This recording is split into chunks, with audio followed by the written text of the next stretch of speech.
여러분들의 기도로 제가 지난주에 왼쪽 눈을 수술을 했어요. 지금도 아직 치료 중이기 때문에 이렇게 온 거를 보면 어리어리합니다. 어리어리한데 하나님이 잘 보이게 해줄 줄로 믿습니다. 여러분들이 기도 많이 하면 제대로 해서 제 시간에 끝날 끼고, 여러분이 기도 안 해주면 왔다 갔다 하다가 예배가 오래 갈 줄로 합니다. 참, 이 눈이 이번에 수술해 보니까 참 건강이 중요해요. 하나님이 참 이 인간 참 이렇게 아주 기가 막히게 만들었어요.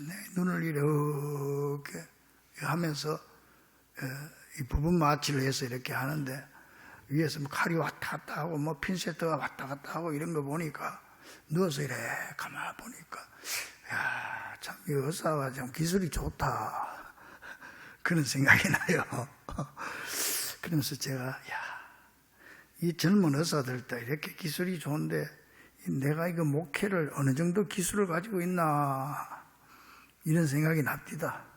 나도 저렇게 이 사람들이 눈의 전문인 것처럼 나도 목회에는 전문가가 되어야 될 텐데, 이런 생각을 제가 해봤습니다. 여러분들은 성도로서 전문가가 되길 바랍니다. 그런다고 또 뭐 설교 들을 때마다 비판하고 그러지 말고 그저 은혜 받는 전문가. 할렐루야. 6.25 전쟁 때, 그 일사 후퇴 때, 그때 이제 우리 포로들을 이제 인민군의 중공군 포로들 잡아가지고 그때 많이 죽였어요. 이제 후퇴를 하니까. 그때 인민군으로 복무하고 군인을 있다가 포로로 잡힌 사람이 있었어요. 미군 포로에 잡혔는데, 일사 후퇴하면서 뭐 다 데려갈 수 없으니까 서류를 보고 완전히 불순분자들, 인민군 새빨간 빨갱이들은 전부 이쪽에 세워서 사형시키고, 그 다음에 좀 덜한 사람은 남쪽으로 데리고 피신시키고 거제도로 보내고 뭐 이렇게 했거든요. 근데 그 중에 인민군 출신이 있었어요. 인민군으로 있다가 전쟁때 포로로 이제 잡혀왔습니다. 근데 이 사람이 이제 한 사람 한 사람 심사를 하는 거야. 다음 너 이쪽 이제 하는데, 아이고 이제 자기 차례가 다 돼가는 거야. 마음에 걱정이 태산이요.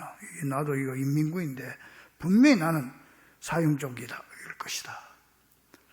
그래서 생각을 하는데, 이 생각, 사람의 생각에 뭐가 나느냐 하면은, 좀 미국 사람들은 다 교회 다닌다는데 나도 교회 다닌다고 얘기하면 살려줄 수 있을지 모르겠다. 이런 생각. 이게 실합니다. 실한데, 그래 자기 차례가 되니까 그 미군 앞에 I am Christian. 나 예수 믿는 사람이라고. 그랬더니 거기를 까고 뚱 하더니 미군이, 그러면은 그걸 알아야 될 거 아니에요. 찬송가를 불러보라는 거예요. 찬송을. 이거 큰일 났네. 이 찬송을 알아야지. 근데 그때 선뜻 떠오르는 게 그 어머니가 아주 절실한 교인이었어요. 어머니가 매일 집에서 울면서 부르던 찬송가가 딱 생각이 나는 거야. 이거 부르면 되겠다. 그래가지고 그 어머니가 부르던 찬송을 이제 귀로 워낙 들어가지고 외워진 거야. 내 주를 가까이 부르는 거야. 내 주를 가까이 부르는 게 아니고, 주 안에 있는 나에게 당근심이 있어. 그 어머니가 늘 눈물을 흘리면서 부르던 그런 노래. 그랬더니 이 미군이 고개를 끄덕끄덕 하더니 그거부터 가서 하나 더 불러보라는 거야. 이거 큰일 났네. 하나 더 불러. 그러니까 이 사람이 그때 생각에, 그때 이제 어머니가 나가고 자기 아내가 교회에 같이 나갔는데, 자기 아내를 자기가 얼마나 핍박을 많이 했어요. 그러면 핍박받을 때마다 눈물 울면서 불렀던, 마누라가 불렀던 찬송이 있어. 그게 생각이 나는 거예요. 그거 불러야 되겠다. 그래서 이제 그 부인이 늘 불렀던 노래가 내 주를 가까이거든. 그래서 그냥 지금 뭐 죽느냐 사느냐 하는 판 아니에요. 지금 너 이쪽 그러면 죽는 거거든. 그래 그냥 찬송을 내 주를 가까이 하게 하면 했는데 그다음부터 생각이 안 나네. 그러니까 그냥 어떤 빨리 불러야 되니까 그 다음은 몰라요. 그 다음은 몰라요. 마누라 부르던 노래입니다. 그랬더니 미국 사람이 한국말을 알 게 뭐예요? 그러니까 오케이 베리 굿 이쪽으로 그래가 살았어요. 시를 싫어합니다 이거. 이 사람은 찬송가가 그 사람을 살려준 거예요. 찬송가가 살려줬어. 자, 여러분 우리가 지금까지 주일날 5시간에 걸쳐서 복음과 구원에 대해서 쭉 연속으로 설교를 했습니다. 한번 머리에 잘 생각해 보세요. 이 복음은 바로 소식이다 그랬습니다. 무슨 소식이냐? 구원의 소식이다. 근데 이 구원은 우리의 선행이나 우리의 공로로 주어진 게 아니고 온전히 100% 하나님의 선물이다 그랬어요. 우리 하나님의 선물로 구원받은 사람들이다. 근데 이 구원을 받는 자는 오직 믿음으로 이 선물을 받기만 하면 된다. 여러분은 다 믿음으로 구원을 선물로 받은 사람들인 줄로 믿습니다. 그렇지 않으면 이 자리에 올 자가 아무도 없기 때문입니다. 자, 이렇게 하나님은 이 구원의 선물을 우리에게 주시기 위해서 엄청나고 값비싼 대가를 치르셨는데 그게 바로 뭐냐? 십자가 사건이에요. 예수님께 십자가에서 피를 다 흘려서 피로 값을 주고 여러분과 내가 굴비처럼 묶여가지고 마귀 사슬에 끌려가지고 지옥으로 가는 거를 예수님께서 너 이리 와 그래가지고 피로 십자가의 피로 값을 지불하고 노예를 사듯이 우리를 샀단 말이에요. 그래가지고 우리가 이제는 구원받은 백성이 된 거예요. 이제 그래서 우리는 나중에 죽으면 천국 가게 되는 줄로 믿습니다. 이 완전히 우리의 선행과 우리의 행함은 하나도 없어요. 100% 하나님의 선물이라. 이래서 우리가 주님 앞에 늘 기도할 때 어떻게 기도합니까? 누구 이름으로 기도합니까? 예수 이름으로 기도하는 거지. 예수님이 내 죄값을 다 치러줬습니다. 예수님이 십자가에서 피로 값을 지불하고 나를 사서 너의 문서 찢어버리고 이제는 너는 내 아들이야. 하나님 족보에다가 우리가 올려주고 그래서 우리가 하나님을 아버지로 부르게 된 거예요. 참 이게 얼마나 고맙습니까? 그런데 더 놀라운 사실은요. 우리에게 구원을 선물로 너 죽어서 천국 가고 영생 가는 거 이것만 준 게 아니고 이 땅에 살아가는 동안에도 우리에게 놀라운 축복을 받을 수 있는 특권을 주셨어요. 이게 성도의 구원받은 자의 특권이다. 이걸 제가 지난 2시간에 기억했는데 첫 번째 특권이 뭐냐? 여러분들이 특권을 잘 누리세요. 특권을 손에 쥐고 구원 비행기표 1등석 표를 손에 쥐고 저 밑에 일반석에 가서 고생하고 앉아가지 말고 1등석으로 올라가란 말이에요. 하나님이 예수님이 피로 값주고 돈을 다 지불해가지고 우리 1등석 표를 줬다고요. 이게 특권이란 말이에요. 그게 뭐냐? 너희 염려를 주께 맡겨라. 믿습니까? 여러분의 염려를 다 맡기세요.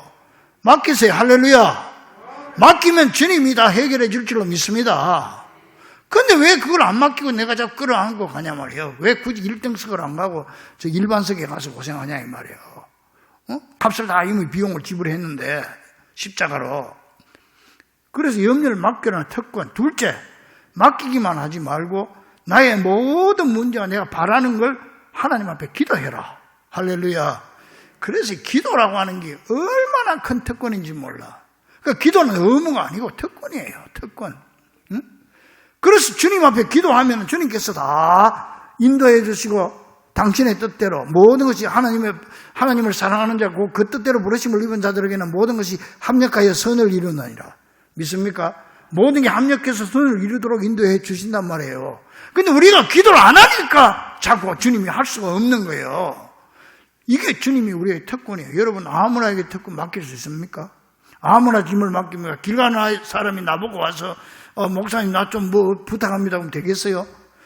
부탁할 수 있는 건 특권이란 말이에요. 우리가 주님 앞에 이런 특권을 받은 자들이다. 그래서 염려를 맡겨라. 둘째, 염려를 놓고 주님 앞에 기도해라. 기도해라. 우리에게 이 기도의 특권을 주기 위해서 주님이 십자가에 돌아가셨다. 그래서 우리가 기도할 때 누구 이름으로 기도한다? 예수님 이름으로 기도한다는 말은 무슨 말? 제일 끝에 꼭 기도할 때 예수님 이름으로 기도합나이다 거기 들어가야 돼요. 왜 거기 들어간지 아세요? 내가 이걸 주님한테 부탁하는데 나는 자격이 없지만은 주님이 나 대신에 다 값을 지불했고 다 값을 치렀으니까 그 예수님 이름으로 기도합니다. 그 말이에요. 따라합니다. 모든 염려를 맡깁시다.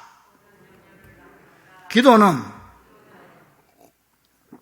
의무가 아니고 특권입니다. 따라서 우리가 기도하면, 우리는 기도만 하면 이 일은 하나님이 하시는데 하나님께서 우리의 일을 맡아서 대신 맡아줄 뿐만 아니고 우리의 삶을 형통의 길로 이끌어 주시며 우리가 싸우지 않고 역전성으로 이길 수 있게 해주시는 놀라운 축복을 주실 줄로 믿습니다.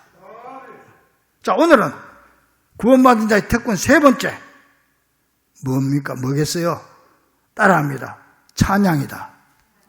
찬양은 특권이다.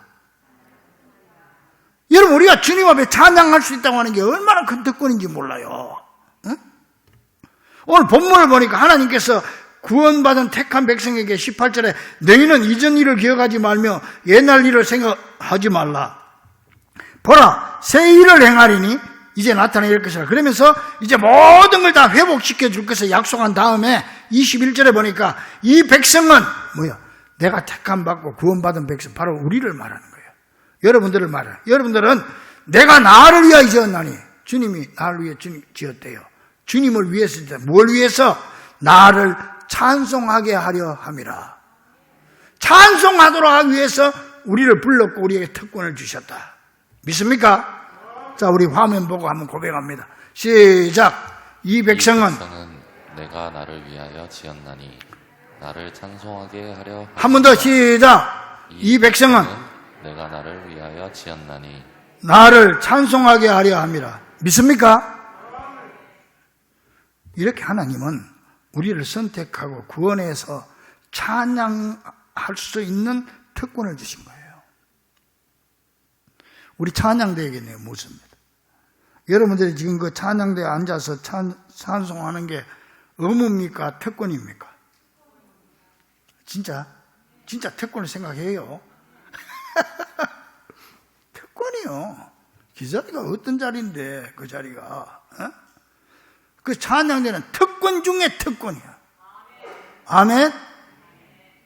그걸 똑바로 알아야 돼. 대학생이 대학 공부 열심히 하면 대학 들어가면 대학 생활하면 얼마나 바쁩니까? 미팅도 해야 되고, 그룹, 어떤 서클에도 들어가야 되고, 공부도 해야 되고. 근데 그게 특권인데, 그거를 의무로 생각하고 귀찮게 생각해보면 학교 못 다니죠. 어? 우리가 주님 앞에 이렇게 찬양하고 찬양대 와서 일찍이 준비하고 다 특권으로 생각을 해야 기쁘고 즐겁지. 이걸 억지로 의무적으로 하면 안 된다는 거예요. 응? 특권이란 말이죠. 자, 그러면 왜 이토록 찬양이 중요하고 우리에게 특권이 되느냐? 먼저요, 우리가 찬양을 드리면 우리 주님께서 그곳에 오시기 때문입니다. 할렐루야. 따라서 찬양은 주님을 따라서 따라해도 되긴 됩니다만은 여하튼 주님을 내게로 모셔오는 통로가 된다. 주님을 여러분 심령에, 내가 찬양할 때 내 심령에 주님을 모시는 통로가 뭐냐? 찬양이다. 여러분 가정에 주님을 모시려면 어떻게 해야 돼요? 찬양하는 가정이 되면 돼. 우리가 주님 앞에 찬양할 때 이 자리에 주님이 오신다. 그래서 시편 기자는 시편 22편 3절에서 이스라엘의 찬송 중에 거하시는 주여, 주여 주는 거룩하시나이다. 찬송 중에 거하시는 주여, 찬양할 때 나와 함께하는 주여. 세상 노래는 다 그런 건 아니지만 대체로 사탄의 영이 역사를 해요. 그래서 대중가요는 대부분 소망적인 거 없고 절망적이고 실현당한 슬픔, 일시적인 쾌락, 이런 내용이에요. 전부. 그래서 노래도 좀 어떤 소리만 지르든지 아니면 칙칙해요. 노래도 소망이 없어. 인생은 나그네 길. 노래 자체가 벌써 푹 꺼져 있어. 그래서 여러분 꼭 그런 거 아니지만은 이 가수들, 인기 있는 가수들이 자살하고 세상을 포기하고 마약에 빠지고 그런 경우가 그래서 많은 거예요. 그러나 우리 구원의 길을 걸어가는 성도들은 완전히 정반대입니다. 그렇죠. 낙심 중에도 소망적인 찬송을 부릅니다. 여러분 찬송가에 소망적인 찬송 아닌 게 어디 있어요? 다 나의 기쁨 나의 소망 되시며 얼마나 찬송해요. 고요한 바다로 저 천국 향할 때. 근데 고요한 바다면 풍랑 일고 막 바람이 일 때 그때도 걱정 없어. 큰 풍랑 일어나 나 쉬지 못하나 이 풍랑으로 인하여 더 빨리 갑니다. 할렐루야. 그러니까 우리는 낙심할 게 하나도 없는 거예요. 찬송하는 사람들은. 아무리 풍랑이 일어도 풍랑 인연에서 더 빨리 갈 줄로 믿습니다. 전부 그런 내용이죠. 그래서 찬송하면 그곳에 주님이 오시고 힘이 솟아나고 소망이 생기고 기쁨이 넘치는 것입니다. 우리가 심야기도 때 왜 그래 찬양을 많이 하는 줄 아세요?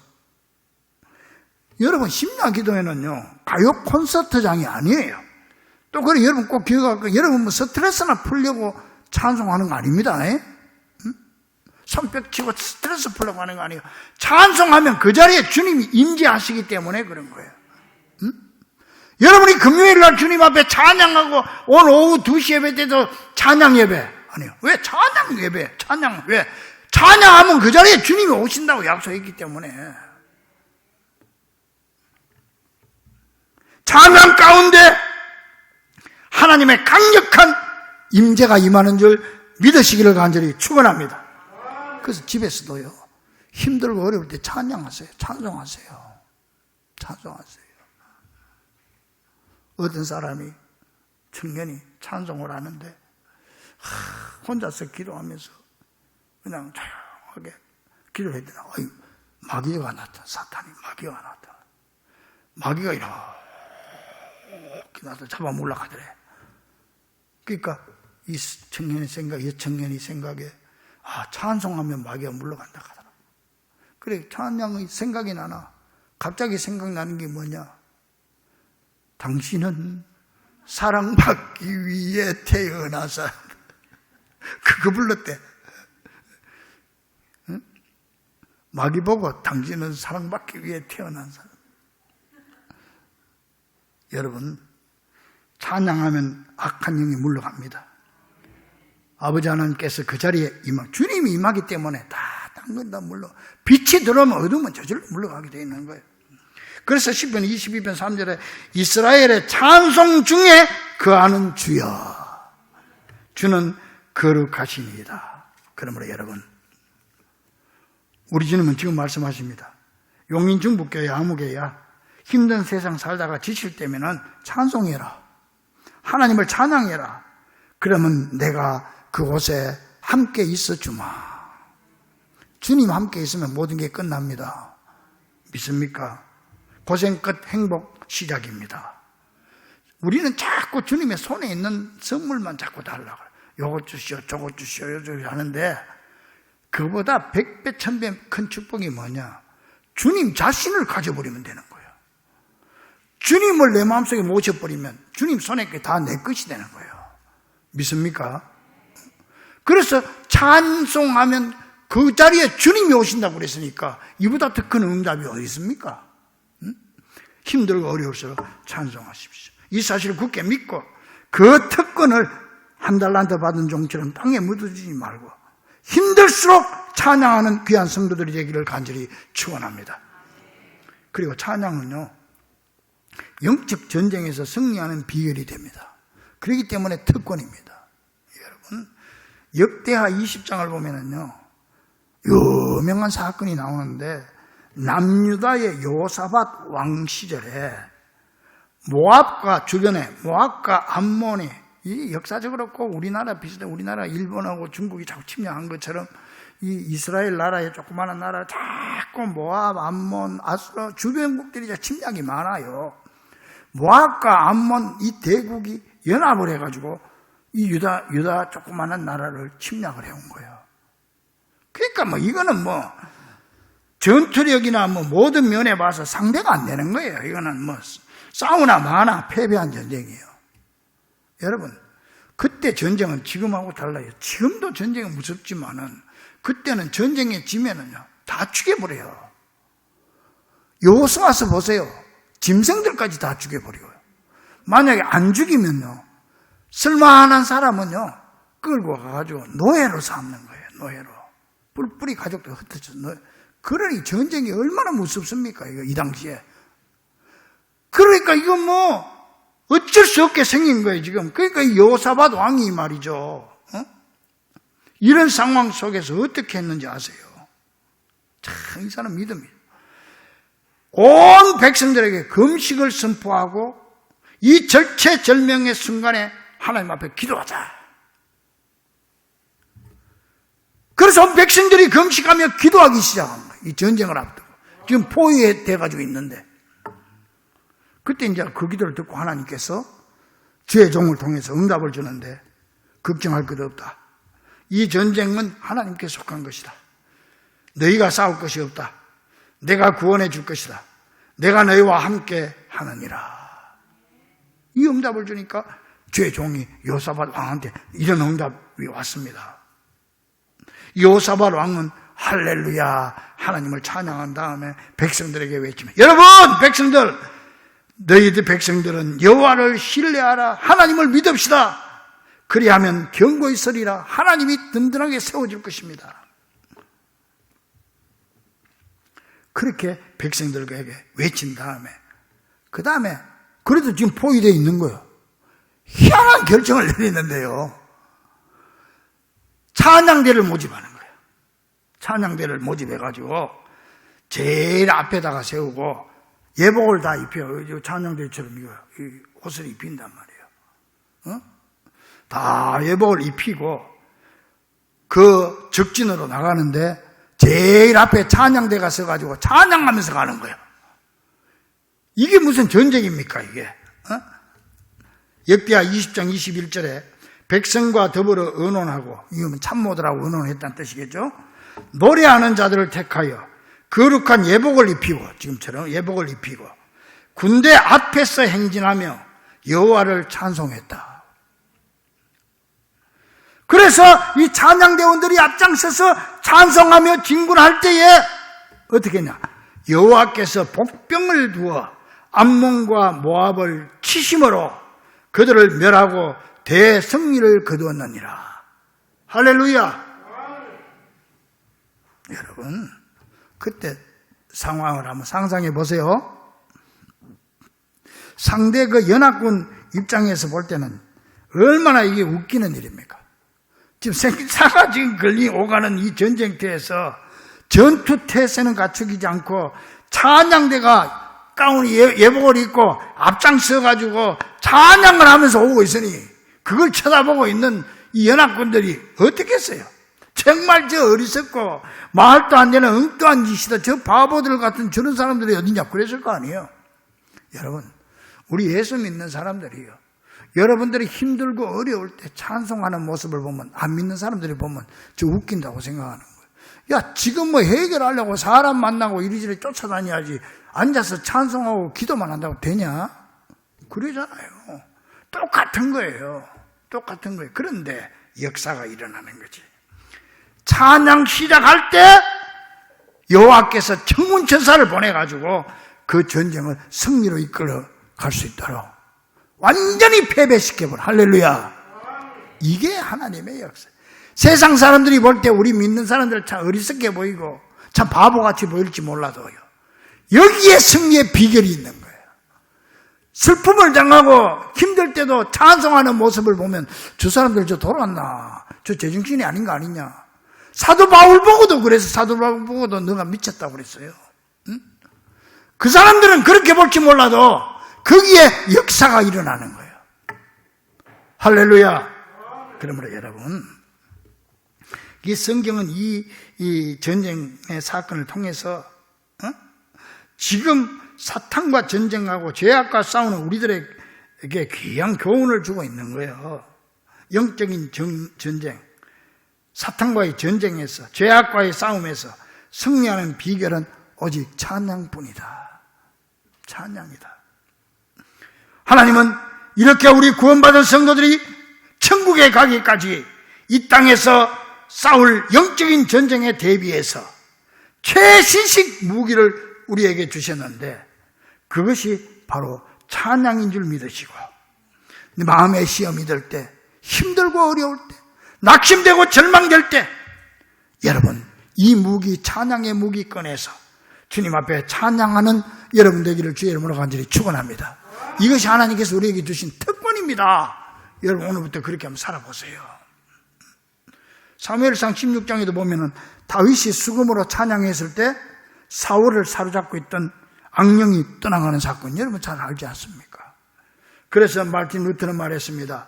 찬양과 마귀는 쌍극이다. 찬양은 마귀를 쫓고 사냥한다 그랬습니다. 그러므로 좌절과 절망, 두려움 가운데서 한숨 대신 찬양할 때 그곳에 주님이 임재하셔서 염려의 마귀, 절망의 마귀, 좌절의 마귀, 실패의 마귀는 한 길로 왔다가 7길로 도망가는 역사가 일어날 줄 믿으시기를 간절히 축원합니다. 여러분 두렵습니까? 찬송 부르기 바랍니다. 지금 위기 가운데 있습니까? 찬양하시기 바랍니다. 힘들고 괴롭습니까? 하나님을 찬양하시기 바랍니다. 소리내서 크게 찬양하시기 바랍니다. 멀리날 캐로데스라고 하는 목사님이 쓴 찬송 생활의 권능이라고 하는 책이 있어요. 이게 전 세계적으로요 수천만 권이 팔린 책이에요. 우리도 있으니까 좀 갖다 보세요. 이 책에 이런 말이 있대요. 우리가 찬송을 소홀히 함으로써 하나님의 능력이 우리의 삶에 나타나지 못한다. 찬송을 소홀히 해서 하나님의 능력이 안 나타난대요. 로버트 A. 쿡 역시 말했습니다. 우리들의 대부분은 찬양을 게을리함으로써 우리들의 삶 속에 능력의 문을 열지 못하고 있다. 찬양은 믿음의 문을 열고 불신의 세장 말이죠. 세가라가 하죠. 불신의 세장에서 나의 영혼을 해방시키는 행위이다. 찬양은 미래의 승리를 확신시켜 준다. 그래도 찬양 안 하랍니까? 그래도 찬양을 게을리 하겠습니까? 우리가 찬양할 수 있는 것이 특권 중에 특권입니다. 그래서 여호사밧 왕은 전쟁이라는 절체절명의 순간에 군대보다 찬양대를 앞세워서 하나님을 찬양하였는데 그것도 뭐 도와달라 뭐 이런 찬양이 아니에요. 아니고 거꾸로 그 지금 전쟁 순간에 감사의 찬양을 하고 있는 거야. 역대하 20장 21절에 군대 앞에서 행진하며 여호와를 찬송하여 이르기를 여호와께 감사하세 그의 인자하심이 영원하도다. 여러분 또 찬양하면요 하나님께서 우리의 환경을 변화시켜 주십니다. 사도행전 16장에 바울과 실라가 빌립보에서 복음을 전하다가 억울하게 감옥에 갇혔을 때 찬 감옥 속에서 양발과 손에 쇠사슬을 묶인 채 하나님 앞에 찬양했더니 사도행전 16장 26절에 이에 갑자기 큰 지진이 나서 옥토가 움직이고 문이 곧 다 열리며 모든 사람의 매인 것이 벗어진지라. 여러분을 지금 묶고 있는 사슬이 뭡니까? 여러분을 절망케 하는 사슬, 여러분의 지금 힘들어하고 있는 사슬이 무엇입니까? 사방의 문이 다 막혀 있습니까? 찬양하십시오. 찬양하면 그 사슬이 저절로 풀려질 줄로 믿습니다. 찬양하면 옥문이 다 열리게 될 줄 믿으시기를 바랍니다. 나아가서 찬양은 하나님을 가장 기쁘시게 해드리는 방법이 됩니다. 여러분, 하나님 기쁘게 해드리고 싶죠? 기쁘게 해드리고 싶습니까? 그럼요. 우리가 하나님 앞에 받은 은혜가 얼마인데 어떻게 해야 기뻐할까? 뭐 전재산을 갖다 바쳐야 될까? 교회 와서 살아야 될까? 그거 하나님 별로 원치 않습니다. 그럼 어떻게 해야 하나님이 가장 기뻐하실까? 시편 69편 30절에 보니까 내가 노래로 하나님 이름을 찬송하며 감사함으로 하나님을 위대하시다 하리니, 그 다음이 중요한 거예요. 노래하고 찬송하는 것이, 이것이 곧 곧 뿔과 굽이 있는 황소를 드림보다 여호와를 더욱 기쁘시게 함이 될 것이라. 할렐루야. 황소 한 마리 잡아 드리는 것보다, 제사 드리는 것보다 하나님 더 기쁘게 한다. 찬송하는 것. 찬송하는 것. 그래서 예수님께서 십자가상에서 찬송했어요. 여러분 아세요? 예수님 십자가에 돌아가시면서 찬송하신 거 알아요? 모르죠?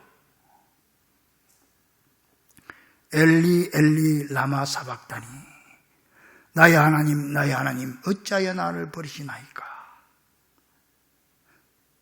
이게요, 예수님이 괴로워서 울부짖은 소리가 아니에요. 이 말씀이 무슨 말씀이냐면 시편 22편 1절 집에 찾아보세요. 인터넷에 들어가면 다 나오니까. 시편 22편 1절에 나오는 찬송이에요. 거기에 찬송이 나와요. 노래가 나와요. 그 노래를 부른 거예요, 예수님이 십자가상에서. 이같이 우리 주님은 마지막 순간까지 하나님을 기쁘시게 하는 찬양을 드린 거예요. 사랑하는 우리 주부가족들이요, 찬양은 하나님이 우리에게 주신 특권입니다. 아무나 하나님을 찬양할 수 없고 하나님은 누구나의 찬양을 다 받아주지도 않습니다. 오직 하나님의 선택받은 자로서 구원의 선물을 믿음으로 받은 자들에게만 주시는 특권임을 기억하고, 하나님이 주신 특권이 염려를 맡기는 일과 그 문제를 놓고 기도하는 일, 그리고 하나님을 찬양하는 일에 더욱 힘쓰므로 하나님이 우리에게 주시는 놀라운 기적을 체험하는 귀한 성도들이 되시기를 찬양 중에 거하시는 우리 주 예수 그리스도 이름으로 간절히 축원합니다. 기도하겠습니다. 하나님,